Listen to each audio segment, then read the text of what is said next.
नमस्कार मित्रों, मैं आपका ज्योतिषीय सलाहकार आचार्य शिवम नोटियाल स्वागत करता हूं पीजे के एस्ट्रो चैनल में। आप अपनी कुंडली का विश्लेषण करवाना चाहते हैं, किसी सुमुहूर्त के बारे में जानकारी चाहते हैं, कुंडली मिलान करवाना चाहते हैं, रत्न रुद्राक्ष के बारे में जानकारी चाहते हैं, परामर्श चाहते हैं, आप हमसे संपर्क कर सकते हैं।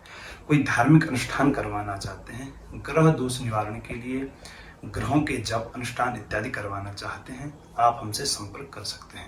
हमारा मोबाइल नंबर है 9368765394। आज का जो हमने विषय लिया है चंद्र ग्रह से विचारणीय विषय। चंद्रमा किन किन चीज़ों के कारकत्व हैं, चंद्रमा से हमें क्या क्या विचार करना चाहिए। अगर आपकी कुंडली में कहीं पर भी चंद्रमा 4 नंबर की राशि में अर्थात कर्क राशि में बैठे हैं तो चंद्रमा यहाँ पर स्वराशि के हो जाते हैं। ऐसी स्थिति में चंद्रमा का फल अच्छा देखा गया है। अगर आपकी कुंडली में कहीं पर भी चंद्रमा 2 नंबर की राशि अर्थात वृषभ राशि में बैठे हैं तो यहाँ पर चंद्रमा उच्च के हो जाते हैं और यहाँ पर भी चंद्रमा के बड़े अच्छे फल और उत्तम फल देखे गए हैं। अगर आपकी कुंडली में कहीं पर भी चंद्रमा 8 नंबर की राशि में बैठे हैं अर्थात वृश्चिक राशि में बैठे हैं तो ऐसे में चंद्रमा नीच के हो जाते हैं और यहाँ पर चंद्रमा के अशुभ फल देखे गए हैं। चलिए अब बात करते हैं। मैंने आपको पिछली वीडियो में बताया था सूर्य जिस भाव में बैठते हैं उस भाव में तेज ऊर्जा की वृद्धि करते हैं, गर्मी करते हैं, लेकिन चंद्रमा जहाँ बैठते हैं वहाँ शीतलता प्रदान करते हैं। उस भाव में, उस भाव के रिश्तों में, उस भाव के कारकत्वों में शीतलता ला देते हैं। तो अब बात करते हैं चंद्रमा के कारकत्व के बारे में।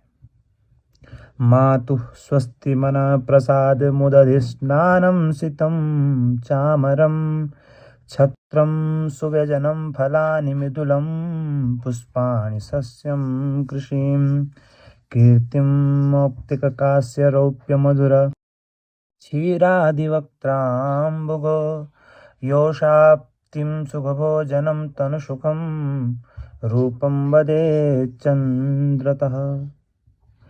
चंद्रमा से विचार जब हम करेंगे तो माता का विचार चंद्रमा से किया जाता है।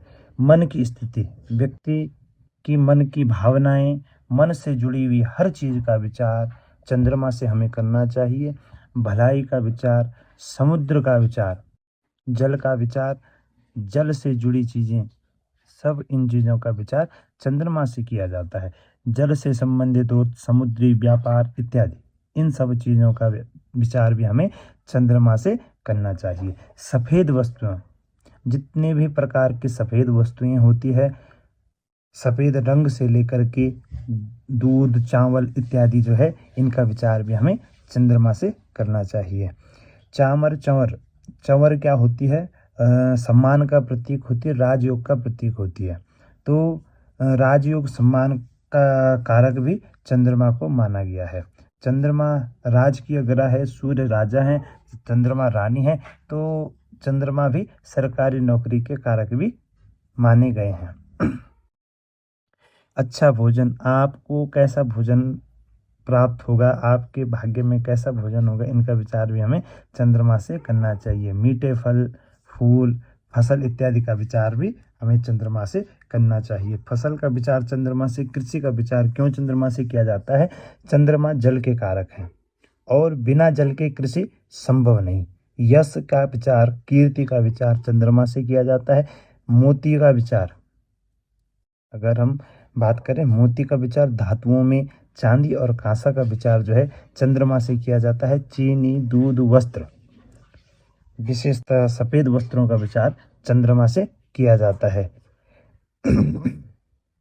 जल का विचार, जल के कारक चंद्रमा है। शरीर सुख, आपका शरीर कैसा होगा, शरीर, आपके शरीर को कितना आराम मिलेगा। हमारा शरीर का दुख और सुख मन से जुड़ा होता है। मन, आपका मन कैसा है, आप मन से क्या सोचते हैं, आपके विचार कैसे हैं, उसी के आधार पर क्या है हमारे शरीर का सुख निर्धारित होता है। अगर आप ज़्यादा चिंताग्रस्त हैं तो आपको बीमारियां ज़्यादा लगेंगी। इसी प्रकार से जो है आराम का विचार भी चंद्रमा से किया जाता है। रूप, चंद्रमा से प्रभावित व्यक्ति बड़ा सुंदर होता है।